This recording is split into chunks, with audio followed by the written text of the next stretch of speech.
여기 한국인들은 자꾸만 자신들의 국가가 선진국인 것처럼 행동한다며 불만을 표하는 영국 여성이 있습니다. 그리고 그녀는 한국인들의 이러한 행동이 재수없다며 자신이 직접 한국에 가서 후진적인 한국의 면모를 밝히고 오겠다고 주장하는데요. 그런데 그녀는 그렇게 한국에 도착해서 공항 밖을 나서자마자 충격적인 경험을 하고 그만 주저앉고 말았다고 합니다. 그렇다면 그녀가 한국에서 대체 어떤 경험을 했던 것일까요? 안녕하세요. 저는 영국 출신의 탈리아라고 합니다.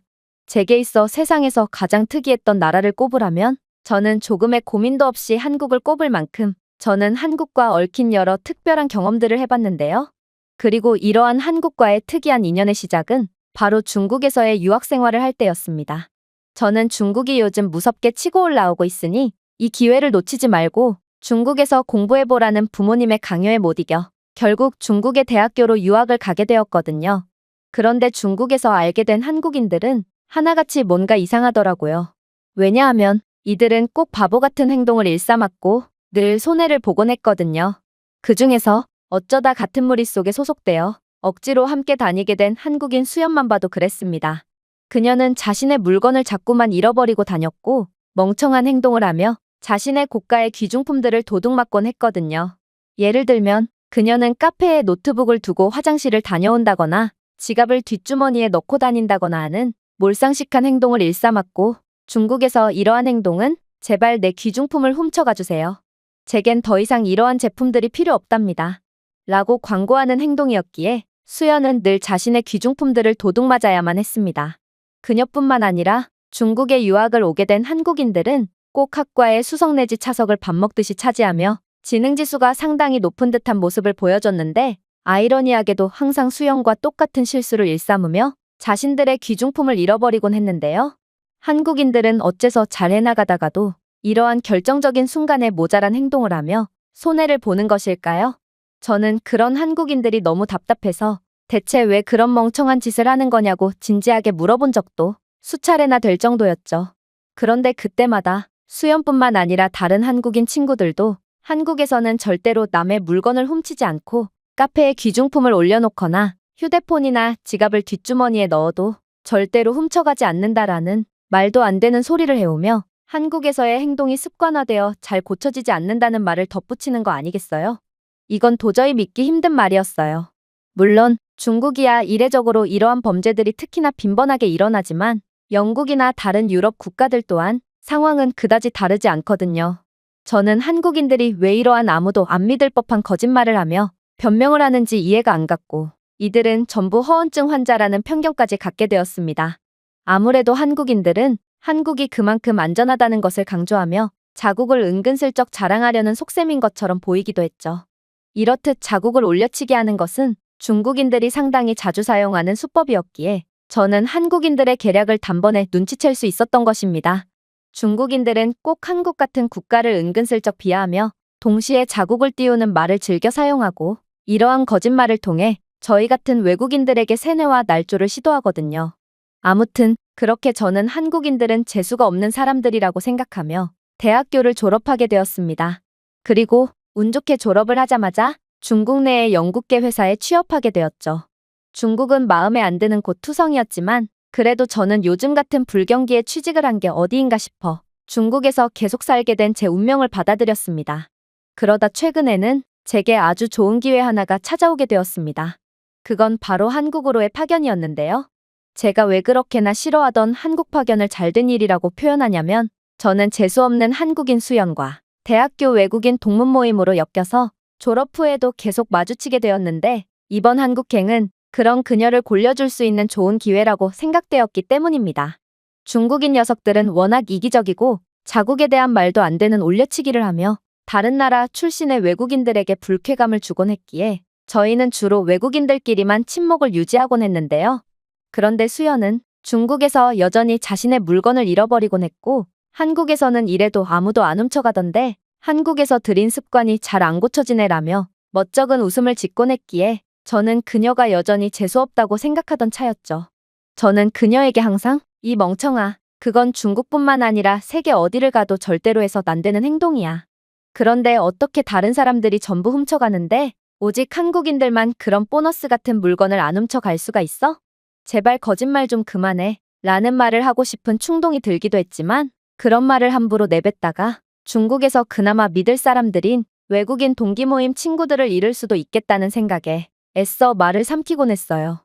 하지만 중국인들의 중화 사상에 하도 시달렸던 저였기에 저는 한국인 수연의 그러한 자국을 터무니없이 올려치게 하는 듯한 모습을 가만히 보고만 있을 수는 없었고, 이번 한국 파견이야말로 한국의 실체를 낱낱이 파악해서 수연의 말도 안 되는 억지를 파회할 아주 좋은 기회라고 생각하게 되었던 것이죠. 저는 한국의 후진적인 치안에 대한 증거를 포착함으로써 다른 친구들 앞에서 수연에게 은근슬쩍 개망신을 주기로 다짐했습니다. 그렇게 저는 다소 불순한 목적을 갖고 한국에 입국했습니다. 그런데 한국에 입국하니 시간은 아직도 어둑어둑한 새벽 아니겠어요?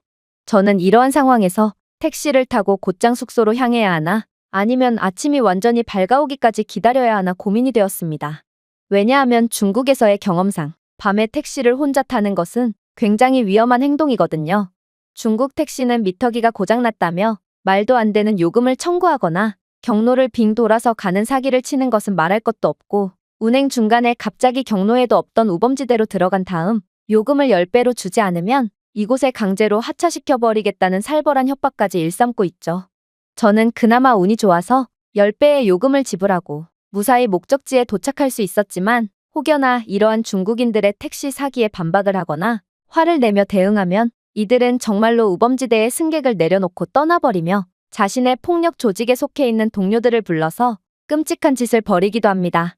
실제로 이러한 중국의 문화 아닌 문화를 모르다가 실종되거나 크게 다친 외국인들은 상당히 많지만 중국 경찰들은 이 문제에 대해 완전히 손을 놓고 있는 게 현실이죠.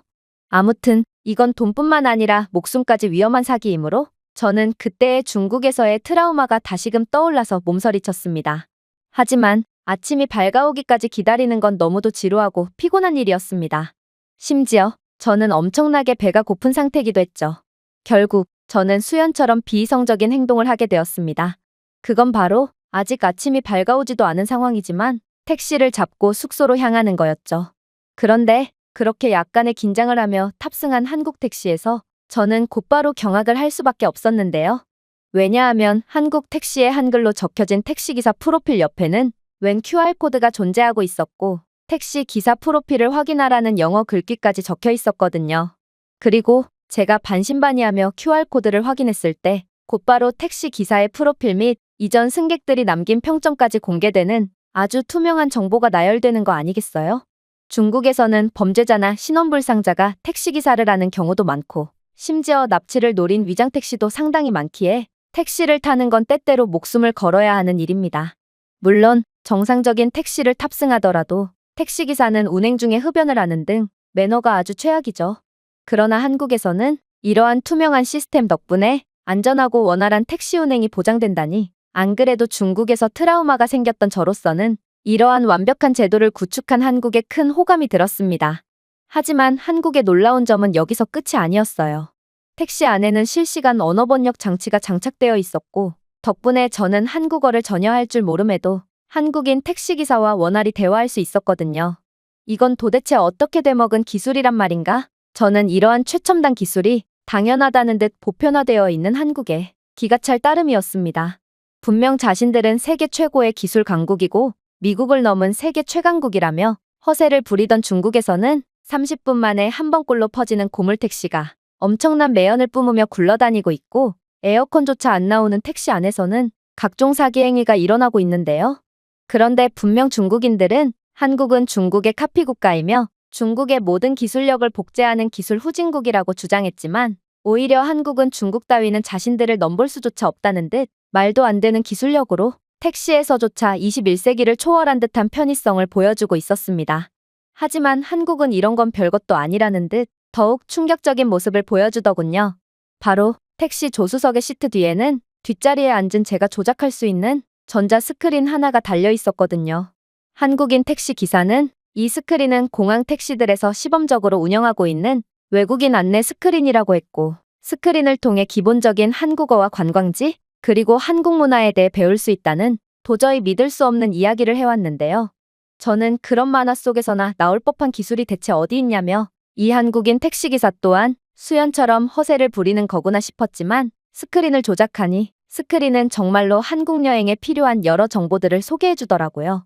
저는 이러한 여행자를 하나부터 열까지 완벽하게 배려한 한국의 선진적인 인프라에 감탄만 나올 뿐이었고, 어쩌면 한국은 제가 생각했던 것보다 훨씬 더 선진국이고 수연이 했던 말들은 그저 허세가 아닐 수도 있겠다는 생각을 하게 되었습니다. 그런데 이러한 감탄을 하던 와중 저는 전자 스크린 메뉴 중에서 꽤나 인상적인 서비스를 발견하게 되었는데요. 그건 바로 한국의 랜드마크들을 보고 싶은 여행객들은 스크린을 통해 랜드마크 주행 옵션을 선택할 수 있었기 때문입니다. 이 옵션은 택시가 목적지로 가는 도중 근처에 인기 있는 관광지를 거치며 통과하도록 하는 옵션이었는데요. 저는 이러한 색다른 기능에 흥미가 가기도 했고 한국에 대한 뜻하지 않은 호감과 호기심을 가지게 되었던 터라 랜드마크 주행 서비스를 이용해보기로 했습니다. 그렇게 동이 트기 직전의 새벽에 저는 다소 갑작스러운 한국 투어를 시작했죠. 먼저 택시는 천천히 서울의 놀라운 아름다움과 풍경을 보여주면서 가장 먼저 북촌 한옥마을로 향했습니다.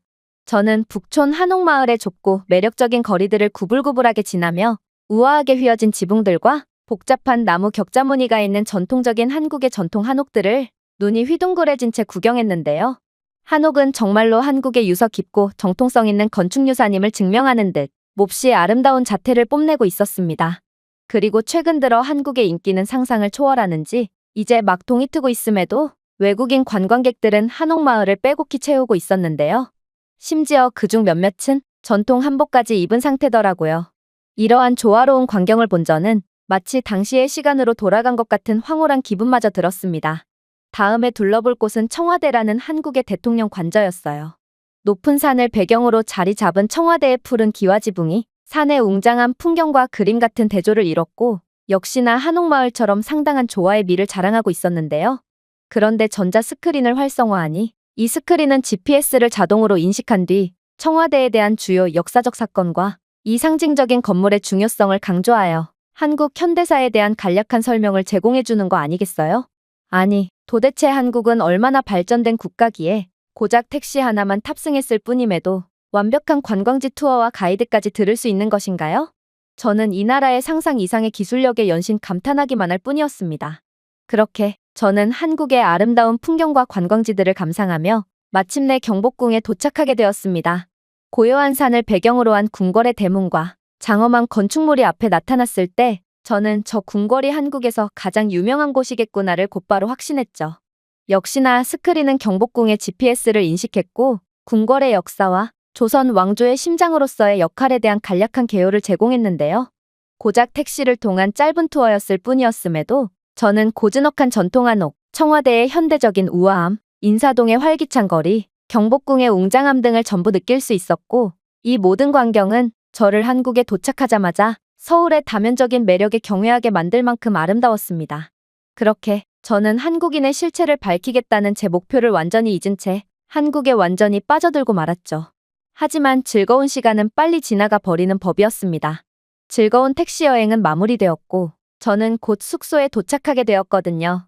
역시나 한국 택시는 끝까지 감동적인 서비스를 제공하더군요. 한국인 택시기사는 일체의 요금 사기도 치지 않고 정확한 금액을 청구했으며 제가 계산을 마치니 스크린에는 별도의 QR코드가 추가적으로 반짝였기 때문인데요. 그런데 제가 호기심에 QR코드를 태그하니 택시 시스템은 이곳 주변의 편의시설, 교통 옵션, 주변 관광지 등 목적지에 대한 주요 정보를 제공하더라고요. 저는 이러한 21세기의 기술을 초월한 한국의 놀라운 인프라에 크게 놀랄 수밖에 없었습니다. 하나를 보면 열을 안다는 말이 있듯이 택시에서부터 충격적인 인프라를 연속적으로 보여준 한국은 중국과 비교될 나라가 전혀 아니었고 저는 한국에 비한다면 영국도 후진국일 뿐이라는 생각마저 들며 깊은 생각에 잠길 뿐이었죠. 그렇게 저는 호텔에 짐을 놓고 굶주린 배를 부여잡으며 아까 전 택시의 QR코드를 통해 알게 된 식당으로 향했습니다. 그리고 곧바로 놀라운 장면을 목격하게 되었죠. 왜냐하면 지금은 분명 아침 식사를 하기엔 턱없이 이른 시간이었음에도 골목길의 식당들은 하나같이 영업을 하며 손님들을 맞이하고 있었거든요. 중국에서는 식당 주인이 영업을 하기 귀찮은 날이 곧 휴일이고 종종 전날에 술을 너무 많이 마셔서 숙취가 심하다며 공지도 없이 이틀간 내리 영업을 안 하는 곳도 즐비하기에 저는 한국인들의 근면성실한 모습에 박수가 절로 나왔습니다.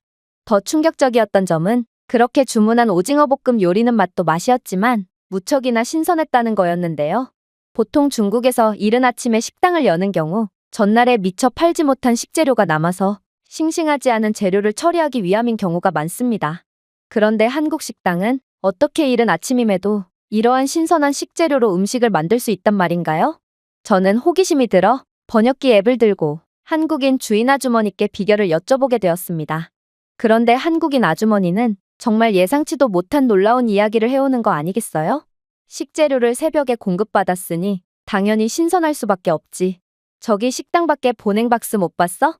한국에서는 새벽 배송 및 당일 배송 서비스가 일반화되어 있고 식당들은 이른 시간에도 신선한 식재료를 배송받을 수 있거든. 저는 아주머니의 말을 듣고 기겁을 할 수밖에 없었습니다. 안 그래도 골목길에는 형형색색의 박스가 즐비해 있길래 뭔가 싶었는데 알고 보니 그건 전부 식재료가 담겨있는 보냉 박스였던 거거든요. 이건 정말 말도 안 됐어요. 한국의 놀라운 배송 인프라도 인프라였지만 식품이 담긴 박스를 아무도 훔쳐가지 않는 것도 도저히 이해가 안 갔거든요. 분명 골목길 내의 대부분의 식당들이 문을 열긴 했지만 그래도 아직 영업을 개시하기 전 상태인 식당들도 많았는데 어떻게 한국에서는 골목길에 떡하니 물건이 존재함에도 아무도 훔쳐가지 않을 수가 있단 말인가요? 저는 수연이 언급한 한국 치안이 전부 사실이었나 싶어 어안이 벙벙해질 수밖에 없었는데요. 사실 이건 중국에서는 절대로 볼 수 없는 장면이거든요. 중국인들은 기본적으로 옆 식당을 견제하고 어떻게든 방해하려고 하는 악한 마음씨를 품고 있기 때문에 몰래 옆 가게 간판을 파손하는 경우도 있고 심지어 가난한 중국인들은 단체로 식당에 쳐들어가서 있는 식재료를 전부 다 약탈하는 경우도 심심치 않게 벌어지고 있죠. 그래서 만약 한국처럼 골목길에 식재료가 담긴 보냉 박스가 놓여 있다면 이건 3초 만에 사라질 것이 분명합니다. 하지만 이러한 제 의문에도 한국인 식당 아주머니는 그걸 훔쳐서 어디다 쓰게? 한국에서 이걸 훔칠 생각을 하는 사람은 아무도 없을 거야. 오히려 한국에서는 급한 사정 때문에 가게 문을 열지 못하는 경우 옆 가게의 주인이 대신 식재료를 냉장 보관해 주기까지 하지라며 물건을 훔치는 행위 자체를 이해하지 못하는 모습을 보여주더라고요. 저는 어떻게 이러한 신뢰의 문화가 구축될 수 있는 건가 싶어 당황한 기색을 감출 수가 없었고 그렇게 결제를 마친 뒤 혼미해진 정신을 간신히 붙잡고 시장 거리에서 나오려고 했습니다. 그런데 그렇게 걷던 와중 저는 두 눈을 의심케 하는 장면을 추가적으로 목격하게 되었는데요. 그건 바로 분명 주인은 존재하지 않는데 붕어빵과 호두과자를 판매하고 있는 노점상이었습니다. 저는 주인이 없는 채로 노점상이 방치되어 있길래 당연히 이 노점상은 도둑에 의해 털린 상태구나를 직감했는데요. 역시나 수연의 말은 전부 거짓말이었던 거였고 한국도 도둑들이 들끓는 별 특별할 것도 없는 국가였던 거였죠. 상식적으로 돈을 거슬러주는 통까지 전부 그대로 놓고 자리를 비울 배짱 좋은 주인장은 존재할 수가 없거든요. 그런데 뭔가 이상하더군요. 저는 분명 통 안의 돈이 전부 도둑에 의해 털렸을 거라고 예상했지만 돈은 그대로 들어있었거든요. 저는 도대체 이게 어떻게 된 상황인 건가 싶어 어리둥절할 따름이었습니다. 그리고 왼 종이에 한글이 잔뜩 적혀 있길래 뭔가 싶어 번역 앱으로 해석해봤는데 그 종이에는 잠깐 화장실에 다녀올 테니 붕어빵과 호두과자를 구매하고 싶은 사람은 돈통에 돈을 넣고 그에 따른 거스름돈을 알아서 챙겨가라고 적혀 있었죠. 아니, 도대체 이게 말이나 되는 상황이란 말인가? 저는 이건 배짱이 좋은 것을 넘어 주인장이 완전히 미쳐버렸다고까지 생각하게 되었는데요. 그런데 이곳에서 미친 건 저 혼자일 뿐인지 이곳 거리를 오가는 한국인들은 별로 이상할 것도 없다는 듯 정직하게 돈통에 돈을 넣고 그에 따른 거스름돈을 챙겨가고 있더라고요. 저는 이러한 한국인들의 모습에 그야말로 경악할 수밖에 없었습니다. 다른 나라에서 이런 미친 행동을 감행했다간 음식뿐만 아니라 돈통 안의 돈과 거스름돈까지 전부 순식간에 털릴 것이 분명하고 중국이었다면 이 허름한 천막 노점마저 전부 훔쳐가 버렸을 것입니다. 그러나 한국에서는 이러한 기상천외한 무인상점이 너무나도 원활하게 운영되고 있었죠. 이러한 한국의 모습은 제게 너무나도 현실적이지 않게 느껴졌고 저는 그저 멍해진 채 이곳저곳을 떠돌아다닐 뿐이었어요. 수연의 말은 진짜였던 것과 동시에 한국은 수연이 언급했던 것보다 훨씬 더 미친 치안과 시민의식을 보여주고 있었거든요. 그런데 그렇게 넋이 나간 채 이리저리 돌아다니던 그때 저는 곧 충격적인 장면을 목격하고 한국에 실망하고 말았죠. 왜냐하면 지금은 대낮임에도 불구하고 한 으슥한 골목길에서 키가 꼽혀 있는 오토바이 한 대를 발견하게 되었거든요. 그리고 저는 저 오토바이야말로 도난당한 오토바이라는 것을 직감했습니다. 키가 꼽힌 채 시동까지 걸려있는 오토바이라니 이건 아무리 한국이라도 말이 안 됐거든요. 중국에서는 워낙 자동차 및 오토바이 절도 사건이 빈번하게 일어나서 건물 밖에 오토바이를 주차할 수도 없을 지경에 이르렀고 일부 오토바이 운전자들은 도둑 문제 때문에 자신의 집안에 오토바이를 주차하는 황당한 일이 벌어지고 있습니다. 그도 그럴 것이 현재 최악의 경제 위기로 고통받고 있는 중국의 경제 상황상 중국인들은 이러한 오토바이나 차량을 절도해서 작물로 넘기거나 전부 분해해서 고물상에 넘기고 있는 상황인데요. 심지어 호텔 직원들조차 발레 파킹의 명목으로 차를 넘겨받고 펌프를 통해 고객 차량의 기름을 빼가며 푼돈을 벌고 있기에 중국에서는 그야말로 아무도 믿을 수 없는 게 현실이죠. 그리고 이러한 지옥 같은 중국에서 몇 년 동안이나 보냈던 저로서는 이건 100% 특정 목적으로 험하게 사용되고 버려진 도난 오토바이다 싶어 오토바이에 꼽혀있는 키만 빼주기로 했고 한국은 대낮에도 오토바이 범죄가 성행하는구나 싶어 제가 너무 한국의 좋은 점에만 주목했나 싶은 생각이 들었습니다. 그런데 그때 웬 시꺼먼 복장을 한 한국인 아저씨 한 명이 제게 다가오더니 이내 저를 이상하다는 듯 유심히 쳐다보는 거 아니겠어요? 그리고 번역기 앱을 내밀며 자신의 오토바이 앞에서 뭐하냐는 황당한 질문을 건네오더라고요. 아니, 지금 이 남자가 자신이 오토바이 도둑이라는 것을 실토하는 것인가? 저는 그가 대체 무슨 자신감으로 당당히 오토바이의 소유권을 주장하는 건가 싶어 어이가 없어졌는데요. 그런데 그는 제 의심스럽다는 눈빛을 읽었는지 이내 무슨 이런 경우가 다 있냐는 표정을 지으며 번역기를 내밀더군요. 이건 제 오토바이가 맞습니다. 설마 제가 오토바이 도둑이라고 의심하는 건 아니겠죠? 저는 음식 배달기사고 10년째 이 일을 해오고 있습니다. 그런데 이런 경우는 처음이네요. 혹시 오토바이에 키가 꼽혀 있고 시동까지 걸려있는 점을 보고 의심하는 건가요? 생각해보니 몇 개월 전에도 같은 이유로 저를 오토바이 도둑으로 모는 외국인 한 명이 있었는데 요즘 한국에 방문하는 외국인들이 점점 늘어나면서 이런 오해도 점점 많이 받게 되는군요. 한국에서는 차키나 오토바이 키를 꼽아놓고 볼일을 봐도 아무도 훔쳐가지 않습니다. 이건 한국에서 당연한 문화고 모든 배달기사들이 저처럼 키를 꼽아놓고 배달을 갔다 오곤 하죠. 외국에서는 그 짧은 시간 동안에도 오토바이를 훔쳐가는 건가요? 도대체 당신들이 사는 곳은 어디길래 사람들 간의 신뢰가 전혀 없는 건가요? 저는 그의 말을 듣고 엄청난 부끄러움이 들었고 결국 얼굴이 새빨개진 채 고개를 숙일 뿐이었습니다. 중국의 경우는 조금 심하긴 했지만 제 조국인 영국에서도 사실상 중국보다 조금 덜한 수준이지 사람들 간의 신뢰는 진작 사라져버린 지 오래거든요. 하지만 한국은 정말로 선진적인 기술과 인프라뿐만 아니라 사람들 간의 신뢰까지 전부 살아있었고 저는 이런 아름다운 나라에서 살다 보면 때가 잔뜩 묻은 지옥 같은 곳인 중국에서 충분히 실수를 할 수도 있겠다고 생각할 수밖에 없었습니다. 그야말로 한국인들이 중국에서 자꾸만 물건을 잃어버리고 털리는 건 한국인들이 멍청해서 그런 게 아니라 한국이 너무 선진국이었기 때문이었어요. 저는 이런 선진국에서 살다 온 수연을 의심했다는 것에 대해 엄청난 죄책감을 느끼는 한편 저희는 왜 한국처럼 할 수 없는지에 대한 안타까움과 허탈감을 느끼며 많은 생각에 잠길 뿐이었습니다. 제가 준비해온 내용은 여기까지입니다. 끝까지 시청해주셔서 진심으로 감사드리며 여러분들의 구독과 좋아요, 알림 설정은 영상 제작에 큰 힘이 됩니다. 이상 세모튜브였습니다. 영국 최고의 명문대학교인 옥스포드 대학교. 다소 생뚱맞게도 이곳 강의실에 웬 동양인 학생이 화가 잔뜩 난 채 고성을 지르고 있고 이 때문에 강의실은 매우 어수선한 분위기를 자아내고 있는데요. 그러나 한 교수가 침착하게 한국에 대한 강의를 시작하자 어수선한 강의실 분위기는 순식간에 잠잠해지며 이곳저곳에는 다소 감정적인 흐느낌 소리마저 들리게 됩니다. 그렇다면 교수가 한국에 대한 어떤 강의를 했던 걸까요? 안녕하세요. 저는 영국 출신의 대학생 매브라고 합니다. 저는 현재 영국 최고의 명문대라고 꼽히는 옥스포드 대학교에 재학 중이며 공부에 대해 매우 극성이셨던 부모님 탓에 저는 그동안 해외여행 한번 못 가본 채 공부에만 전념하는 삶을 살아야 했죠. 그러다 저는 한국이라는 마치 하늘에서 뚝 떨어진 것 같은 국가를 알게 되었는데요. 저는 그동안 매우 제한적인 삶을 살아와서 그런지 인지도가 높은 유럽 선진국들이나 미국 정도만 알았고 아시아 국가에 대해서는 일본 정도밖에 몰랐거든요. 그런데 몇 년 전부터 영국의 한국이라는 나라의 문화가 엄청난 유행을 끌게 되었고, 저 또한 그러한 한류의 소용돌이 안에 빨려 들어가면서 이 나라가 대체 어디서 튀어나온 건지 궁금해지게 되었습니다.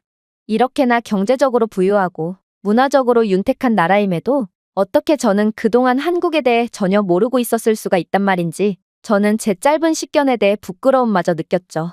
그리고 이러한 제 부끄러움은 한국으로의 생애 첫 해외여행으로 이어졌습니다. 분명 제가 어렸을 때까지만 해도 한국이라는 나라 자체를 모르는 사람이 태반이었는데 이 나라가 대체 어떻게 이토록 빠르게 선진국으로 도약할 수 있었던 건지 그 이유가 궁금해졌거든요.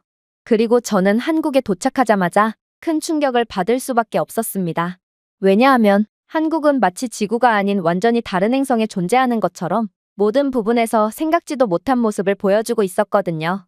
한국에서는 한계 따위는 존재하지 않는다는 듯 한국은 늦은 밤이나 새벽까지도 도시가 살아있다는 점도 매우 인상 깊었지만 무엇보다도 놀라웠던 건 그러한 늦은 새벽임에도 범죄 걱정이 전혀 없었다는 것입니다. 이 나라는 그야말로 24시간 동안 발전 중이었고 저는 이러한 한국의 효율적인 모습에 깜짝 놀랄 수밖에 없었습니다. 물론 한국인들은 한국어를 전혀 할 수가 없어서 낯선 타지에서 어린아이가 되어버리고만 저를 절대로 가만두지 않았고 저는 무수히 많은 친절한 한국인들의 도움 덕분에 완벽한 해외여행을 마칠 수 있기도 했죠. 그리고 그렇게 만족스러운 한국 여행을 마침과 동시에 제게 한국에 대해 더욱 공부해볼 아주 좋은 기회가 찾아오게 됩니다. 바로 대학교 수업 중에 교수님께서는 국가와 기업의 발전 사례에 대한 주제로 강의를 진행하셨고 이내 한국을 예로 들며 한국의 발전사는 모든 기업들이나 개발도상국들 그리고 성장 동력이 멈춘 선진국들까지 전부 참조해야 한다며 극찬을 하기 시작하셨거든요. 여러분들은 한국이라는 나라를 언제 처음 알게 되었습니까? 한국을 진작부터 알고 계셨던 학생들도 있겠지만 많은 학생들이 전염병 전후로 급성장한 한국 문화에 흥미를 느끼고 이때부터 한국을 좋아하게 된 경우가 많을 겁니다. 그렇다면 도대체 한국이라는 나라는 어떤 나라길래 이토록 빠르게 치고 올라와서 단숨에 선진국이자 경제대국의 반열에 오를 수 있었던 걸까요? 이건 매우 간단합니다. 바로 한국이 선진국으로 빠르게 부상한 것은 매우 효율적이고 편리한 문화를 채택했기 때문이죠. 실용성과 효율성에 대한 이 초점은 한국 생활의 다양한 측면에 스며들어 한국의 빠른 발전을 이끌었습니다. 일단 한국의 편의점만 봐도 이들이 어떻게 이런 대성공을 거두었는지 알 수 있습니다. 남들은 그저 생활 필수품을 구매하는 곳으로 사용하는 편의점이지만 한국인들은 거기에서 한 발짝, 아니 두 발짝은 더 나아가면서 극도의 효율로 세상을 바꿨거든요. 실제로 한국의 편의점은 광범위한 제품 및 서비스를 제공함에도 24시간 동안 이용할 수 있습니다. 또한 매장들은 전략적으로 위치해 있는데요. 대부분 어느 주거지역에서나 도보로 몇 분 이내에 있으며 식료품에서 청구서, 지불 서비스까지 모든 것을 제공합니다. 그리고 한국 편의점은 단순히 상품을 판매하는 것 외에도 현금 자동 입출금기 이용, 택배, 그리고 심지어 식사를 위한 좌석 공간을 포함한 다양한 서비스를 제공하죠. 이러한 다채로운 서비스는 작은 공간의 유용성을 극대화하고 일상생활에 막대한 편리함을 더하고 있습니다. 단일 매장 내에 여러 서비스를 통합하는 것은 한국이 공간과 기술을 혁신적으로 사용하고 있다는 증거라고 볼 수 있고 한국은 편의점 시스템 하나만으로 도시 전체의 효율성을 극대화한 것입니다. 별거 아닌 것 같은데 왜 이렇게 호들갑이냐고요? 그렇다면 영국을 한번 생각해 봅시다. 편의점 한번 가려면 수십 분은 이동해야 하고 그마저도 해가 지면 치안상의 이유로 편의점 문을 전부 닫아버리니 이에 따른 불편함 때문에 영국에서는 해가 지면 말 그대로 아무것도 할 수가 없습니다. 하지만 한국인들은 집 앞 3분 거리에 있는 4-5개의 편의점에서 얼마든지 필요한 물건을 구매할 수 있고 심지어 영국에서는 한 달 이상이 소요되는 택배 서비스를 한국에서는 집 앞 편의점에서 1분 만에 처리할 수도 있죠. 이러한 한국만의 놀라운 아이디어는 자연스레 시간을 더욱 효율적으로 사용하도록 이끌어 주었고 남들보다 24시간을 더욱 밀도 있게 사용한 한국이 빠르게 발전하는 것은 어쩌면 예정된 수순이었던 것이죠. 사실 이러한 다기능 모델을 구현하려면 소비자의 습관과 규제에 대한 상당한 변화가 필요합니다. 예를 들어 소매점 내 ATM과 같은 금융 서비스를 통합하려면 복잡한 규제 승인과 은행과의 파트너십이 수반되는 경우가 많죠. 그러나 한국은 끊임없이 혁신을 시도했고 결국 성공해냈습니다. 그런데 한국의 가장 무서운 점이 무엇인지 아시나요? 바로 이들은 현재 세계 최고의 경제대국으로 발전했음에도 이러한 혁신을 끝내려고 하지 않고 있다는 것입니다. 저는 이번 휴가 때 한국에 놀러 가게 되었고, 우연히 박사과정을 함께 밟았던 한국인 친구 집에서 머물게 되었습니다. 그런데 여러분, 제가 한국의 가정집에서 무엇을 봤는지 아십니까? 제 한국인 친구는 매우 검소하고 겉보기에는 매우 평범한 아파트에서 거주했음에도 불구하고 집 내부는 그야말로 최첨단 디지털 인프라를 갖추고 있더라고요. 한국의 가정집은 조명, 난방, 에어컨, 보안, 엔터테인먼트를 관리하기 쉬운 단일 플랫폼으로 통합하는 고급 자동화 시스템이 구현되어 있었는데요. 예를 들면 그의 집에는 입장 시 자동으로 조명을 작동시키는 모션 센서가 설치되어 있었고, 일기예보에 따라 온도를 조절하는 스마트 온도 조절 장치가 구현되어 있기까지 했습니다. 그래서 딱히 전날의 일기예보에 집중하지 않아도 변화무쌍한 날씨에 얼마든지 대응할 수 있었죠. 그리고 그의 집의 스마트 도어락에는 실시간 모니터링 기능이 있는 보안 카메라 기능이 포함되어 있었는데요. 그런데 충격적이게도 제 한국인 친구는 한국은 매우 안전해서 이러한 기능을 쓸 필요가 없다며 아예 사용하지도 않고 있더군요. 저는 정말 까무러칠 뻔했습니다.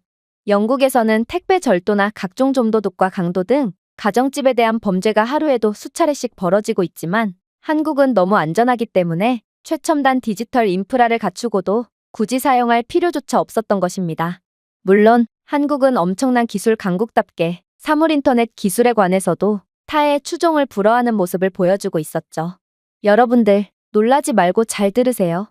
한국의 평범한 가정집에서는 냉장고, 세탁기, 청소기와 같은 기기가 인터넷에 연결되어 서로 그리고 사용자와 소통하고 있답니다.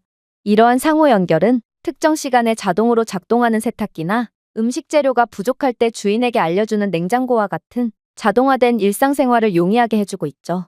유럽에서 가장 경제적으로 부유하다는 영국에서는 수십 년은 된 고물 세탁기와 냉장고를 사용하고 있고, 가전제품이 작동하지 않을 때는 주먹으로 때려가며 신체적으로 의사소통을 했다면 한국인들은 냉장고를 그저 음식을 신선하게 유지하는 역할로 사용하고 있을 뿐만 아니라 냉장고가 직접 조리법을 제공하고 유통기한을 추적하는 등 그야말로 22세기에서나 볼 법한 장면을 연출하고 있는 것이죠. 한국인들은 끊임없는 혁신을 통해 극한으로 효율적인 삶을 살고 있었고, 이들은 이렇게 일상생활에서 아낀 에너지와 시간을 자신들이 정말로 사용해야 하는 곳에 사용함으로써 이 나라를 더욱 발전시키고 있었습니다. 한국의 혁신적이고 미래지향적인 접근 방식을 통한 성공은 우리에게 많은 것들을 시사하고 있습니다. 이러한 효율성의 추구는 실용적이고 편리한 해결책에 대한 헌신이 국가를 전례 없는 수준의 발전으로 이끌 수 있다는 것을 보여주면서 한국이 세계 무대에서 두각을 나타낼 수 있도록 했습니다.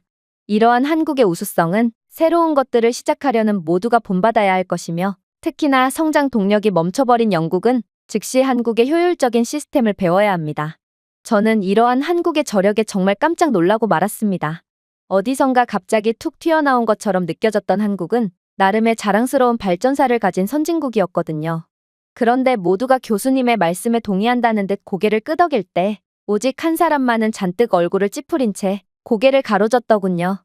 그건 바로 평소에도 한국에 대한 음습한 헛소문을 퍼뜨리며 비하하는 중국인 학생이었는데요. 그는 학생들이 한국에 감탄하는 것이 마음에 안 들었는지 그 즉시 벌떡 일어나더니 이내 충격적인 주장을 해오기 시작했습니다.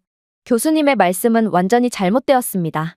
일단 한국은 가난한 후진국일 뿐더러 이들이 선진국인 척을 하기 위해 만들어 놓은 보여주기식 가짜 인프라 또한 전부 중국을 그대로 따라한 거거든요. 일단 한국 편의점에서 잡다한 업무를 할 수 있게끔 해놓은 것부터 중국을 따라한 건데, 중국은 예로부터 전통찻집이나 상점에서 상품뿐만 아니라 사교 및 사업 수행을 위한 장소를 제공하면서 다양한 커뮤니티의 역할을 했거든요. 한국은 중국과 역사를 공유하는 사실상 속국이라고 봐도 무방한 국가이며, 이들은 중국으로부터 모든 것들을 베껴서 자신들이 직접 개발한 것처럼 행세를 하고 있습니다. 물론 한국 가정집의 각종 최첨단 시스템도 마찬가지입니다. 한국은 이러한 스마트 시스템을 구현할 만한 기술력이 없기 때문에 기술력이 좋은 중국 회사들에 전적으로 의존하고 있거든요. 샤오미와 같은 중국 회사들은 저렴한 스마트홈 기기를 개발하는데 선도적인 모습을 보이고 있고, 한국인들의 대다수는 기술력이 좋은데 저렴하기까지 한 중국 제품에 완전히 빠져 있는 게 현실이죠. 그럼에도 일반적인 한국인들은 너무 가난해서 스마트홈은 커녕 집조차 없어서 대부분의 사람들이 길거리에서 아무렇지 않게 노숙을 하고 있고 길거리에는 아사자들이 속출해서 이런 시체들을 전문적으로 치우는 직업까지 존재하는 참담한 상황이 벌어져 있는 게 현실이지만 말이에요. 중국인의 터무니없는 주장에 저는 기도 안 차서 그저 실소를 터뜨릴 뿐이었습니다. 이건 한국에 직접 가본 입장으로서는 정말 말도 안 되는 이야기였거든요. 또한 한국의 위상은 이미 높아질 대로 높아졌는지 강의실 내에 있는 학생들 중에 중국인의 말을 고지곳대로 믿는 사람은 아무도 없어 보였습니다. 그리고 교수님은 이런 냉소적인 반응을 중국인에게 직접 보여주려는지 1분여간 말을 멈추고 가만히 있었고 이내 충격적인 말까지 이어나가기 시작했습니다. 자, 중국 학생의 말을 들은 다른 사람들의 반응을 잘 살펴봤나요? 여기에 있는 그 누구도 학생의 말을 믿지 않고 있습니다. 그리고 중국인들의 한국에 대한 열등감에서 비롯된 그러한 거짓말은 이제 아무에게도 통하지 않을 겁니다. 한국은 이미 선진국으로서의 지위를 공고히 한 상태고 중국은 잘 쳐봐야 중진국인 개발도상국일 뿐이라는 것을 전 세계가 알게 되었거든요. 사실 저는 왜 전 세계에서 오직 중국인들만 한국에 대한 터무니없는 주장을 하며 열등감을 내비치는지 그 이유를 알고 있습니다. 저는 중국에서 교수 생활을 했었고 조작되고 왜곡된 중국 언론이나 각종 매체에서는 한국에 대한 조작된 모습만을 보도하고 있었거든요. 그러나 이러한 조작된 영상의 원본은 전부 중국에서 촬영된 거 아십니까? 학생이 본 가난한 모습들은 전부 한국이 아닌 중국의 일상적인 도시 모습이라는 것입니다. 실제로 제가 직접 본 중국에서는 웬만한 가정집에서는 냉장고조차 없어서 겨울에는 창틀에 음식을 밧줄로 매달아서 음식을 보관하고 여름에는 서늘한 동굴이나 지하실에 음식을 보관하는 처참한 모습을 보여주고 있더군요. 이런 가난한 중국에서는 대형 냉장고를 이용한 사업까지 성행하고 있었는데 대형 냉장고를 가진 사람이 일정량의 돈을 받고 냉장고가 없는 사람들의 음식을 대신 보관해주고 있었죠. 이런 가난한 중국에서 스마트홈 인프라 기술이 발전될 리가 있을까요? 냉장고조차 없는 사람들이 스마트 냉장고를 구매할 거라고 기대하는 사람들은 아무도 없는 것과 같은 이치란 말입니다. 또한 중국에서는 세탁기조차 전혀 찾아볼 수가 없죠. 심지어 경제적으로 대위기를 맞고 있는 중국은 부실공사 문제가 몹시 심해서 수도공사가 안 되어 있어 물 자체가 안 나오는 집들도 상당히 많습니다. 따라서 세탁기도 물도 사용할 수 없는 중국에서는 근처 냇가에서 빨래를 하는 모습을 매우 흔하게 찾아볼 수 있죠. 지금은 21세기임에도 말입니다. 물론 이런 식의 원시적인 빨래를 하는 중국인들은 강이 얼면 빨래를 할 수 없으니 겨울에는 세탁조차 안 한 채 똑같은 옷을 몇 개월이나 입습니다. 그런데 이렇듯 기본적인 경제 수준조차 갖추지 못한 중국이 어떻게 삼성이나 LG 등의 세계적으로 인정받는 가전제품을 만드는 회사들을 가진 한국인들을 만족시킬 수가 있단 말인가요? 오히려 샤오미 같은 중국 기업들은 기술력이 좋은 한국이나 미국 회사에 산업 스파이를 보내 기술을 빼오는 부도덕한 기업으로 중국이 자체적으로 개발한 기술은 거의 전무하고 오히려 중국이야말로 한국에서 불법적으로 빼온 기술이 없다면 거의 석기시대쯤에 생활을 했을 것이 분명합니다. 즉, 한국이 중국을 따라하는 게 아닌 중국이 한국을 따라하는 거란 말입니다. 중국은 한국 편의점의 편리한 시스템을 보고 국가 차원에서 그대로 따라하려고 했지만 중국인들은 편의점 내에 택배를 훔쳐간다든지 ATM기를 털어간다든지 하는 범죄를 하도 일삼아서 이러한 시도가 전면 물거품이 된 점을 보면 시민의식이 형편없는 중국인들은 아무리 한국인이 되고 싶어봤자 절대로 될 수 없을 것이 분명하죠. 교수님의 매우 현실적이고 논리적인 말씀에 중국 학생은 눈에 눈물까지 맺히며 매우 원통하다는 듯한 모습을 보였는데요. 그리고 이내 이성을 잃은 듯한 반응을 보이기 시작했습니다. 한국은 틀림없이 중국의 속국입니다. 중국 회사가 없으면 한국이라는 나라 자체가 안 돌아가거든요. 교수님이 한국에서 본 인프라들은 전부 중국이 만들어준 것과 다름없는데요. 한국의 인프라는 중국인 노동자, 중국 기업의 기술, 중국인 전문가의 자문이 들어간 그야말로 중국에서 시작해서 중국으로 끝났거든요. 그리고 이렇듯 중국이 기술적으로 경제적으로 후진적인 한국을 도와주는 건 그저 이들이 중국의 속국이기 때문에 동정심에 따른 이유뿐입니다. 그런데 어떻게 이런 대국 중국이 속국을 따라 할 수가 있겠습니까? 아무래도 교수님은 식견이 매우 짧으신 분 같군요. 하지만 교수님은 중국인이 잔뜩 흥분을 하든 말든 눈 하나 깜짝 안 하셨습니다. 그리고 이내 깜짝 놀랄 만한 대답을 이어가셨죠. 저는 그러한 전혀 근거도 없는 수준 낮은 발언에 대한 답변은 하지 않겠습니다. 중국의 기술력이 들어간 전자제품이나 건물들은 전부 터지고 붕괴되고 있는데 이런 나라가 어떻게 세계 최고의 기술 강국에게 조언과 자문을 해줄 수가 있겠습니까? 대신 중국이 왜 한국을 절대로 이길 수 없는지, 그리고 한국을 따라하고 싶어도 절대로 따라할 수가 없는지에 대한 명확한 이유를 밝혀드리죠. 중국인들은 한국의 성장을 그저 유행으로 얻어낸 것이라고 착각하는 경향이 있는데, 한국인들이 효율적인 인프라를 개발하고 성공한 것은 이들이 피땀 흘려 노력한 결과이며 수많은 시행착오 끝에 얻어낸 귀중한 성과입니다. 자 보세요. 한국은 분명 한국전쟁의 잿더미에서 한때 세계 최빈국으로 여겨졌던 나라입니다. 이때는 분명 중국보다 한국이 훨씬 가난한 나라였죠. 그러나 지금은 어떤가요? 세계적인 경제 강국으로 발돋움한 한국에 반해 중국은 그 자리에 그대로 있으면서 잘 나가는 한국을 따라하려고 하지만 따라하는 것조차 못해서 열등감만 표출할 뿐입니다. 그렇다면 한국과 중국의 결정적인 차이점은 무엇일까요? 바로 성공으로 가는 여정에서 중추적인 역할을 한 중년과 노년층의 헌신과 노고, 혁신 정신의 유무입니다. 한국에는 훌륭한 어른들이 있었지만 불행히도 개인주의적이고 이기적인 중국인들 중에는 후대에게 좋은 나라를 물려주고 싶은 의지를 가진 훌륭한 어른들이 없었죠. 과거로 돌아가 봅시다. 한국전쟁의 여파로 한국은 절망의 땅이었습니다. 부족한 자원, 광범위한 가난, 그리고 사회 기반 시설의 부족으로 희망은 먼 꿈처럼 보였습니다. 그러나 아이러니하게도 한국인의 회복력과 결단력이 가장 밝게 빛난 것은 이 암울한 시기였습니다. 국가의 중추였던 중장년 세대는 비할 데 없는 헌신과 노력으로 국가를 재건하는 데 헌신했습니다. 1960년대와 1970년대에 수백만 명의 중년 한국인들이 공장, 건설 현장, 그리고 조선소에서 일했습니다. 그들은 그들의 노동이 번영하는 미래의 기초를 마련할 것이라는 믿음에 이끌려 혹독한 환경에서 장시간 일했습니다. 그들의 끊임없는 직업윤리는 한국을 제조업의 거인으로 변화시킨 급속한 산업화를 부채질했습니다.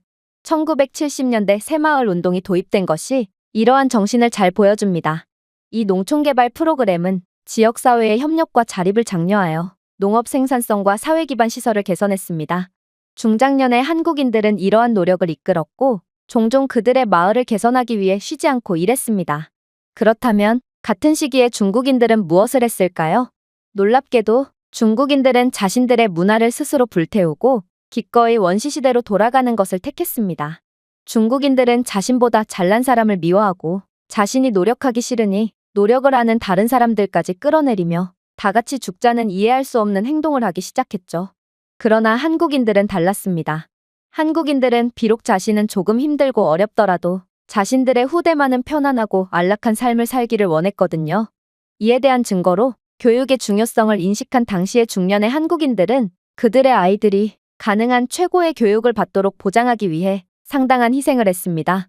재정적인 어려움에도 불구하고 그들은 혁신과 경제성장을 주도할 수 있는 고도로 숙련된 노동력을 길러내는 학교 교육에 투자했습니다.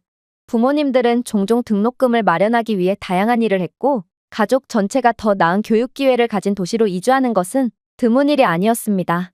교육에 대한 이 변함없는 헌신은 기술과 산업에서 한국의 발전을 위한 기초를 놓았습니다. 이러한 희생을 바탕으로 한국 중장년층의 기업가 정신은 경제 발전을 촉진하는 데 중요한 역할을 했습니다. 많은 사람들이 작은 사업을 시작했고 그것은 국가 경제에 기여하는 성공적인 기업으로 성장했습니다. 그들의 혁신적인 아이디어와 위험 감수 정신은 삼성, 현대, LG와 같은 글로벌 브랜드의 출현을 위한 길을 닦았습니다. 1980년대와 1990년대 동안 중장년의 기업가들은 수출 시장에서 기회를 잡았고 한국이 수출 주도형 경제로 변화하도록 이끌었습니다. 전자, 자동차, 그리고 조선 산업으로의 그들의 모험은 경제 성장을 크게 향상시켰습니다. 한국의 중장년 세대는 또한 강한 공동체 의식과 민족적 자긍심을 형성했습니다. 그들은 경제 회복과 사회 발전을 목표로 하는 국가 캠페인에 참여했고 종종 더 큰 이익을 위해 그들의 시간과 자원을 자원했습니다. 이 집단적인 노력은 사회적인 응집력을 강화했고 상호 지지와 협력의 문화를 육성했습니다. 자, 여기서 중국이 한국을 도저히 따라잡을 수가 없는 이유가 나옵니다. 한국의 경제 성장은 수십 년의 거친 희생과 공동체 정신의 결과입니다. 중국이 한국의 기술을 몰래 빼오려고 해봤자 그러한 기술력에 깃든 오랜 시간에 걸쳐 형성된 한국인들의 정신은 빼오지 못했고 중국은 결국 속빈 강정일 뿐이라는 것이죠. 자신들 스스로의 손으로 뭔가를 이룬 적이 단 한 번도 없는데 어떻게 무에서 유를 창조한 한국인들처럼 할 수 있을까요? 그러나 이런 존경스러운 삶을 산 한국인들을 존경하기는커녕 오히려 한국인에 대한 질투와 열등감에 눈이 멀어 쉬운 길만 찾아가려는 탐욕스러운 중국인들은 100년이 지나도 절대로 한국처럼 할 수 없을 게 너무도 뻔합니다. 자, 이제 중국에 대한 부분은 언급할 가치조차 없습니다. 여러분들은 대한민국의 기적적인 발전 이야기는 그저 과거의 이야기가 아니라 미래를 향한 희망의 등불이라는 것을 알아둘 필요가 있습니다. 대한민국을 빈곤에서 번영으로 이끌었던 헌신과 노력, 혁신 정신이 바로 국민성 안에 자리 잡고 있습니다. 경제적 불확실성, 세계적 대유행, 지정학적 긴장 등 오늘날 우리가 직면한 위기에도 한국과 같은 단결과 결단이 필요합니다. 많은 학생들이 세계적인 경제 불황 속에 걱정하며 상담을 요청하는 경우가 많은데 저는 이러한 한국의 과거의 교훈을 바탕으로 우리는 어떤 장애물이든 극복하고 더 강력하게 발돋움할 수 있다고 자신있게 말씀드리고 싶습니다. 언제 어디서든 최선을 다해 일하고 혁신하며 집단 정신을 발휘하는 한국인들이 결국 어떤 역경도 이겨낸 것을 보세요. 이는 우리에게 불가능 따위는 존재하지 않는다는 확실한 교훈을 주고 있습니다. 우리가 황폐화에서 발전으로 가는 한국의 여정을 되돌아보면서 한국의 성공을 위한 기반을 마련한 중장년 세대의 희생과 공헌을 기려봅시다.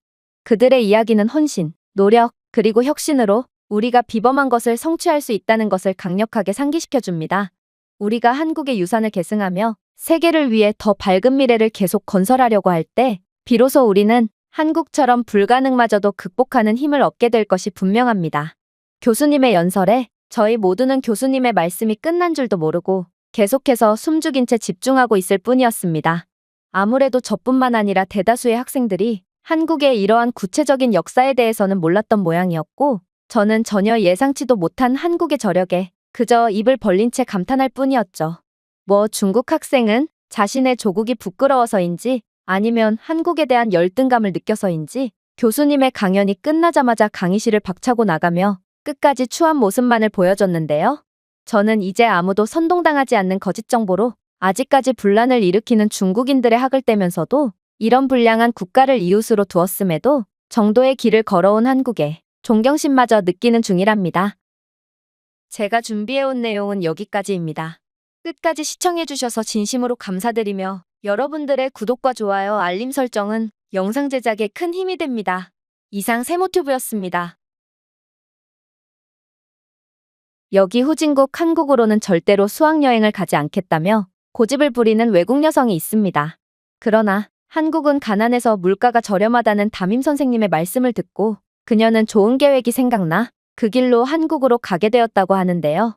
그렇다면 물가가 저렴하다며 한국에 온 그녀가 한국에서 제대로 된 여행을 즐길 수 있었을지 자세한 내용 살펴보도록 하겠습니다. 안녕하세요. 저는 중국 출신의 고등학생 즈안이라고 합니다. 저는 당의 고위 간부인 부모님 밑에서 자랐기에 자연스레 중국의 위대함에 대한 엄격한 교육을 받았고 당연히 중국이 세계 최고의 국가라고 생각하며 자라왔는데요. 그러나 이러한 제 생각은 우연히 한국으로 수학여행을 다녀오게 되면서 완전히 변해버리게 되었습니다. 한국에 다녀온 뒤 어쩌면 중국은 제가 교육받았던 것처럼 전 세계에서 환영받고 세계 최강의 선진국이 아닐 수도 있겠다는 생각이 들게 되었거든요. 일단 저는 당 간부의 딸답게 중국 최고의 사립 고등학교에 재학 중이었습니다. 그래서인지 중국의 일반적인 중산층들은 살면서 단 한 번조차 가기 어렵다는 해외여행을 고등학교 수학여행을 통해 가게 되었죠. 하지만 문제는 수학여행지가 바로 한국이었다는 거였습니다. 아니, 20년 전도 아니고 아직도 한국으로 수학여행을 가려고 한다니 저는 이러한 한심한 상황에 한숨이 나올 뿐이었어요.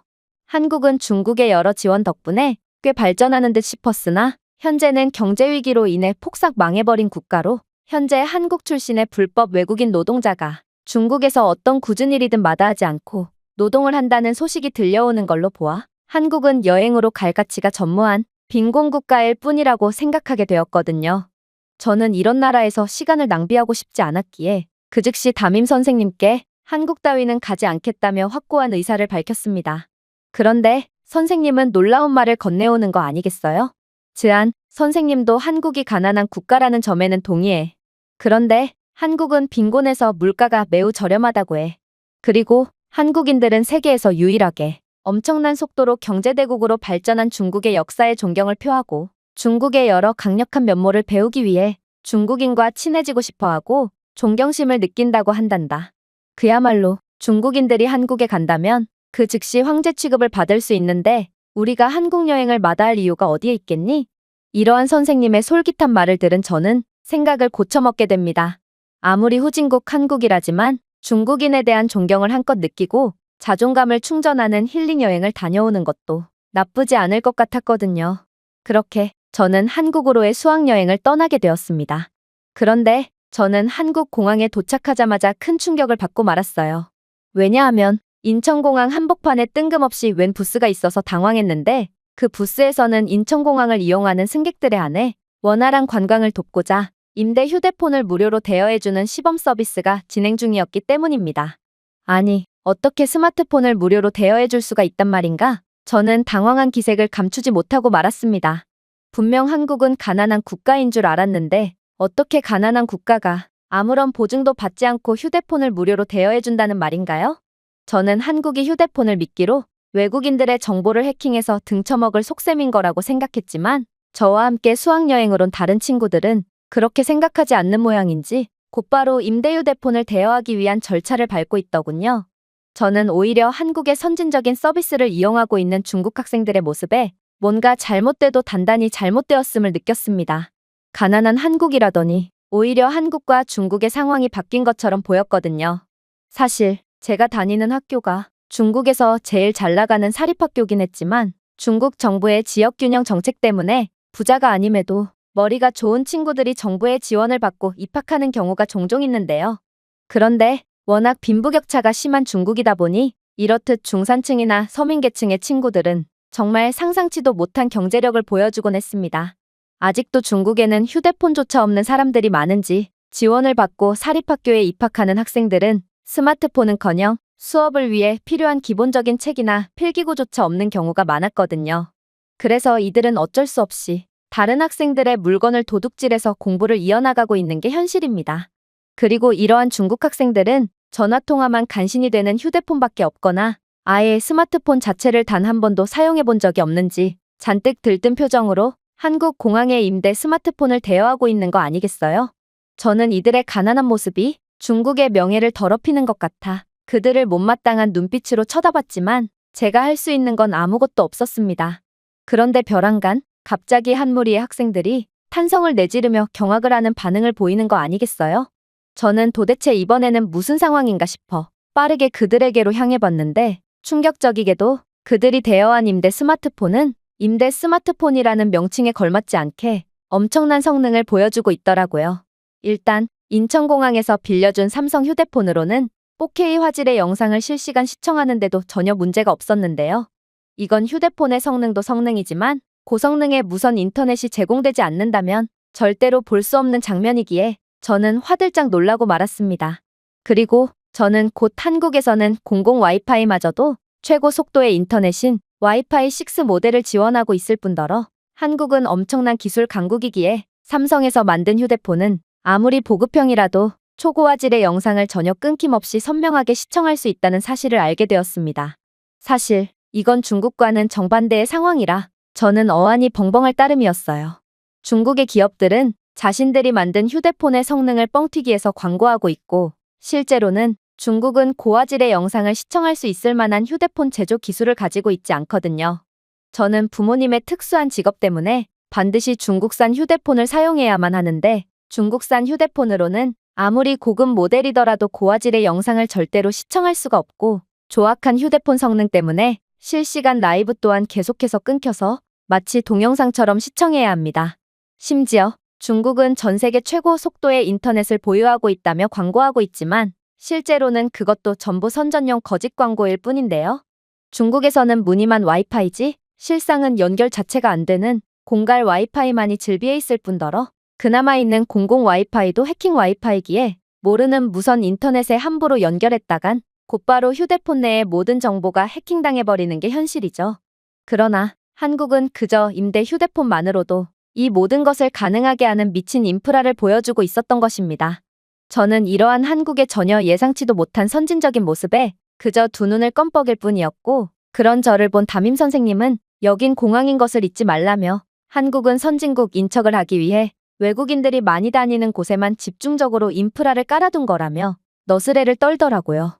아니, 최첨단 휴대폰 제조 기술이 그저 보여주고 싶다고 보여줄 수 있는 거란 말인가? 저는 여전히 찝찝한 감정을 느끼며 선생님을 따라갈 뿐이었어요. 사실 저를 포함한 몇 명의 부자 학생들은 일반 학생들과는 다른 일정을 보내기로 했는데요. 중국에서는 돈과 인맥이면 못하는 게 없고 저희는 교장 선생님의 승인 아래 담임 선생님과 함께 자유여행을 즐기기로 했거든요. 그렇게 저희는 일반 학생들이 탑승하는 대형 버스가 아닌 인천공항 바로 옆에 위치한 렌터카 사무실로 찾아갔습니다. 그런데 저는 이곳에서도 놀라운 경험을 하게 되었죠.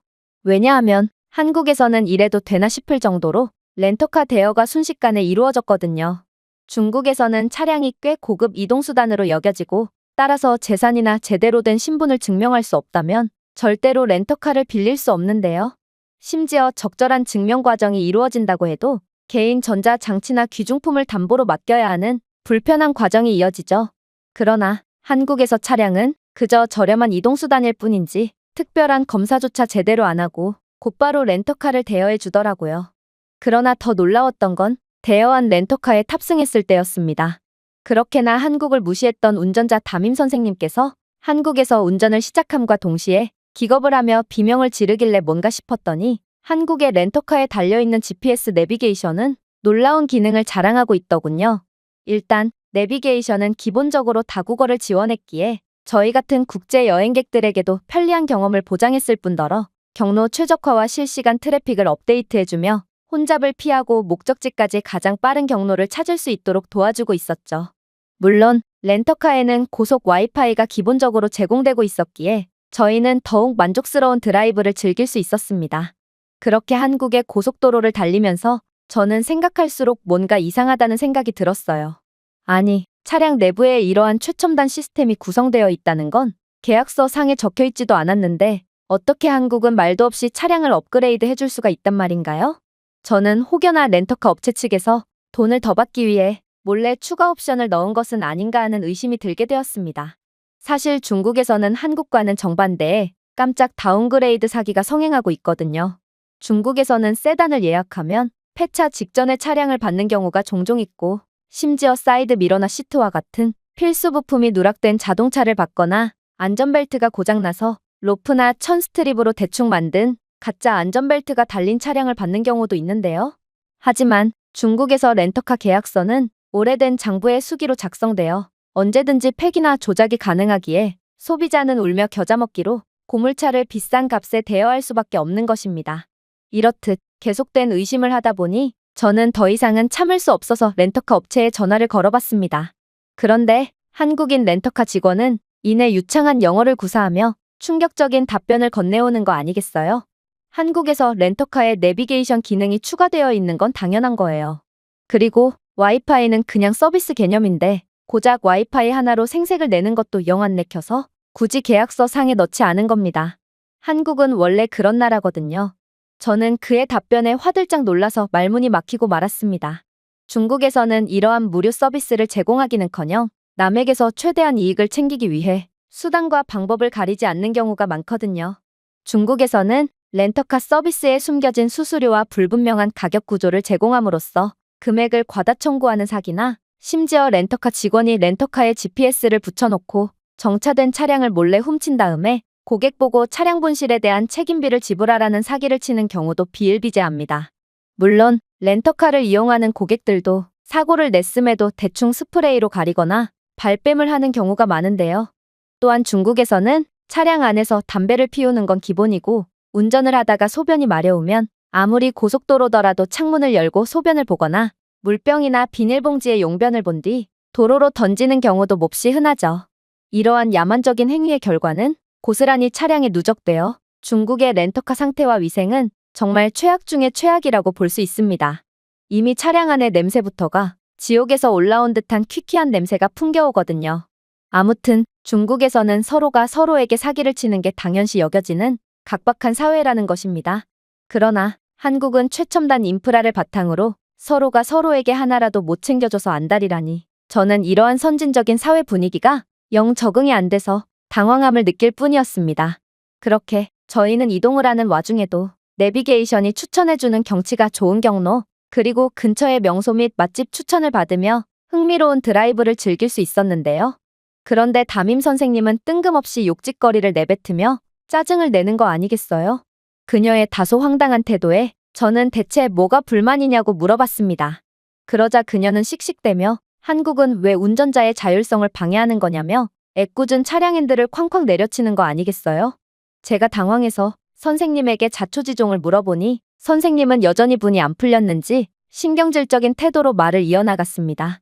누가 후진국 한국산 자동차가 아니랄까봐 지금 이 차량은 고속도로에서 하나의 차선 내에만 머물 수 있도록 강제하고 있잖아. 너도 알다시피 중국에서는 2차선을 몰고 가며 조금 더 여유롭게 차량을 운전할 수 있는데 한국산 자동차를 운전하니 1차선을 정확하게 지키며 운전해야 해. 이건 명백한 권리 침해라고. 또 한국에는 실시간 교통 CCTV가 왜 이리 많은 거야? 아니, 고속도로를 달리는데 과속을 좀 할 수도 있는 거 아냐? 중국에서는 시속 100km로 달리든 200km로 달리든 음주운전을 하든 아무도 신경 쓰지 않는데 도대체 한국은 왜 이리 규제가 많은 거야? 중국인들은 그러한 규제가 없어도 절대로 사고를 내지 않는데 한국인들은 운전도 못하는 열등한 사람들이니 규제 없이는 절대로 못 사나 봐. 정말 하나부터 열까지 마음에 안 드는 나라야. 그랬습니다. 한국은 이미 AI 시스템이 널리 보급되어 있는 모양이었고 이러한 최첨단 기술을 통해 차선 유지 보조 기능을 만들어 사고를 미연에 방지하고 있었으며 고해상도 CCTV를 통해 사각지대 없이 과속 차량을 통제하고 있었습니다. 솔직히 저는 중국인 운전자들의 이러한 교통법규 위반 때문에 사고를 당할 뻔한 적이 한두 번이 아니고 그 때문에 차량 탑승에 대한 약간의 트라우마까지 생겼을 정도였기에 선생님의 말씀에 차마 동의할 수는 없었습니다. 오히려 한국은 이런 기본적인 부분마저 기술력으로 완전히 대비하고 있다니 이건 완전한 선진국의 모습이라고 생각되어 놀라기만 할 뿐이었죠. 그렇게 저희는 약간의 어색한 드라이브를 이어나가게 되었는데 갑자기 차량에서 굉음이 울리는 거 아니겠어요? 차량 안에 있던 모두는 깜짝 놀라서 정신이 번쩍 들었고 저는 역시나 한국산 차량의 기술력은 형편없어서 이러한 오작동이 밥 먹듯이 일어나는구나 싶었습니다. 하지만 곧 사건의 전말을 알게 된 저는 그 즉시 경악을 금치 못할 수밖에 없었습니다. 바로 운전자인 선생님은 분노와 폭력적인 행동으로 인해 급속도로 피곤해졌는지 그만 졸음운전을 했던 거였고 현대 브랜드의 차량은 운전자의 졸음운전을 자동으로 파악하고 경보를 울려 선생님을 깨운 거였기 때문입니다. 선생님은 졸지 않은 척을 하려고 애를 쓰며 애꿎은 한국산 차량만 욕할 뿐이었지만 저를 포함한 친구들 모두는 슬쩍 침을 닦으며 잔뜩 풀린 눈으로 억지 화를 내고 있는 선생님을 한심스럽게 쳐다볼 뿐이었어요. 그야말로 한국의 기술력이 저희 모두의 목숨을 구한 것과 다름없었습니다.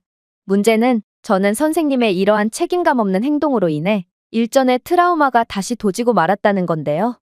그런데 이러한 트라우마로 인한 불안 증세가 막 일어나려던 찰나 저는 놀라운 장면을 목격하게 되었습니다. 그건 바로 고속도로에 존재하는 통합 트래픽 관리 시스템이었는데요.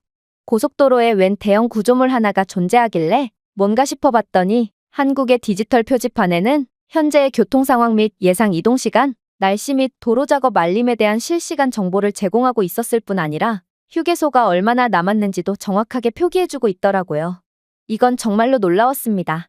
중국의 경우 교통 표지판은 수십 년째 수리를 하지 않아서 사가서 정보가 아예 지워졌거나 빛이 완전히 바란 지 오래인데요. 심지어 여러 자연재해나 사고에 의해 부적절한 곳으로 이동한 표지판을 통 제자리로 옮겨놓지를 않아서 올바른 정보를 알려줘야 할 교통 표지판이 오히려 혼란을 초래하고 사고 위험을 높이고 있습니다. 심지어 주요 교차로나 연유 같은 혼잡한 도로에서는 시급을 받는 아르바이트생이 직접 볼펜으로 적은 표지판을 들며 인간 표지판 역할을 통해 임시방편으로 혼란을 해소하고 있는데요. 이러한 부분만 봐도 중국의 후진적인 교통 인프라와 열악하고 게으른 행정 시스템을 잘 엿볼 수 있을 테죠. 아무튼 저는 한국의 디지털 표지판에 적힌 휴게소를 보자마자 당장 휴게소에 가야 한다며 날뛰기 시작했고 다른 친구들 또한 선생님의 졸음운전에 죽음의 공포를 느꼈는지 모두가 휴게소행에 동의하더군요. 그렇게 저희는 계획에 없던 한국의 휴게소에 도착하게 되었습니다.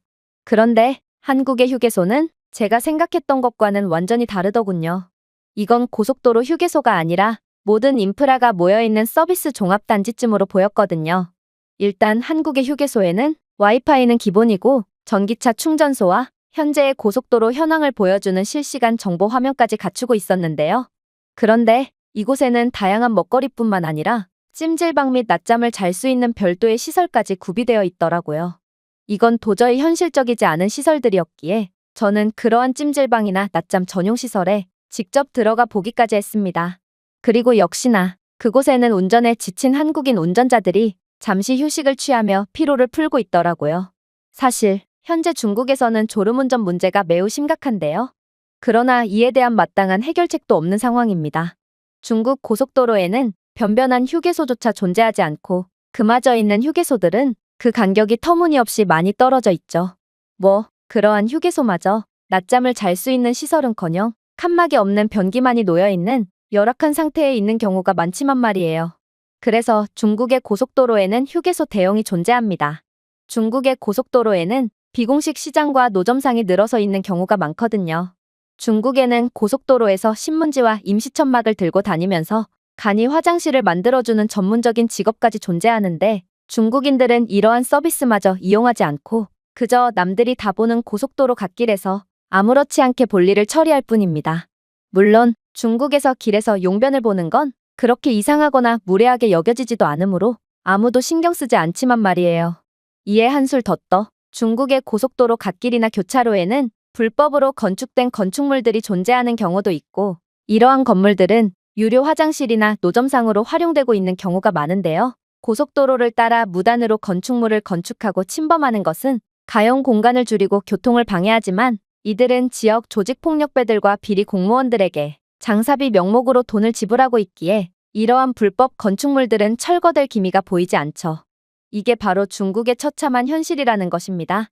그러나 한국은 처음부터 끝까지 중국에 비한다면 압도적인 인프라와 시스템, 그리고 선진적인 시민의식을 보여줬고 저는 도대체 어떻게 이런 나라를 후진국으로 봐야 하는 건가 싶어 벙찔 뿐이었습니다.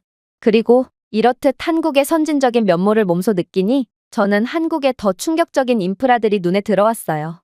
한국의 고속도로에서는 종종 드론을 통해 교통 상황 파악이나 위법 차량을 감시하고 있었고 도로는 작은 흠 하나 없이 완벽한 상태를 유지하고 있었거든요. 한국은 그저 평범하게만 보이는 고속도로마저도 그저 평범하기만 하지는 않았던 것입니다. 생각해보세요. 중국은 드론이라는 최첨단 기계를 사용하여 교통 상황을 파악할 능력 자체가 안 되고 인력을 투입할 예산도 없어서 음주운전이나 졸음 운전자들을 잡아내지도 못하고 있습니다. 심지어 고속도로에는 운전자들이 버린 쓰레기와 용변, 그리고 예산 부족으로 미완성된 포장도로가 즐비해 있기에 미관상으로도 보기 안 좋고 이런 열악한 도로를 달리다 보면 차량 손상이 자주 발생하죠. 그러나 한국은 완벽한 인프라를 갖추고 있었을 뿐더러 도로의 유지보수 또한 모범적으로 이루어지고 있는지 이들은 정말 차원이 다른 모습을 자랑하고 있었습니다. 저는 이제야 중국의 세뇌에 속아 한국을 잘못 판단하고 있었구나를 느꼈지만 담임 선생님은 역시나 정신을 못 차리고 연신 쓸데없는 불평을 하며 한국을 비하하고 있더라고요. 그리고 그렇게 저희의 목적지인 부산에 도착해서도 선생님은 가난한 한국의 낮은 물가를 고려한다면 중국인들은 한국에서 뭐든지 구매할 수 있다며 저희를 딱 봐도 비싸 보이는 레스토랑에 데려가려고 했어요. 저는 이때부터 상황이 뭔가 잘못 돌아가고 있음을 느꼈지만 선생님은 정말 막무가내였습니다. 역시나 결과는 끔찍했죠. 선생님은 메뉴판도 제대로 안 보고 다 먹지도 못할 음식을 마구잡이로 시키기 시작했고 음식은 맛있긴 했지만 계산할 때가 문제였습니다. 한국의 물가는 중국보다 최소 2배는 비쌌고 특히나 이러한 고급 레스토랑은 일반적인 중국인이 도저히 감당할 수 없을 만큼 비쌌거든요. 물론 그저 평범한 옷차림의 평범한 한국인들은 이러한 고급 레스토랑의 식비가 전혀 부담되지 않는다는 듯 너무나도 태연하게 음식값을 지불하고 레스토랑을 떠났지만 중국에서 온 저희의 상황은 완전히 달랐습니다. 중국은 기본적인 물가 자체가 낮기 때문에 아무리 비싼 레스토랑을 가도 한국 레스토랑에서만큼의 많은 돈을 지불하지는 않거든요. 아무래도 한국은 중국보다 훨씬 더 잘 사는 국가인 듯 했고 저희 모두의 돈을 모으고 담임 선생님이 챙겨온 돈까지 탈탈 털었음에도 여전히 돈은 부족했어요. 중국의 교사 월급은 평균 50만 원이지만 이러한 50만 원이라는 큰 돈은 부유한 국가인 한국의 물가를 감당하기엔 턱없는 월급이었던 것입니다. 그렇게 돈이 없던 저희가 꼼짝없이 경찰서로 끌려가려던 그때 어떤 남성이 중국어를 구사하며 다가오더니 자신이 도와줄 테니 이 서류에 서명만 좀 하라며 한국어로 적힌 알아볼 수 없는 종이 하나를 내미는 거 아니겠어요?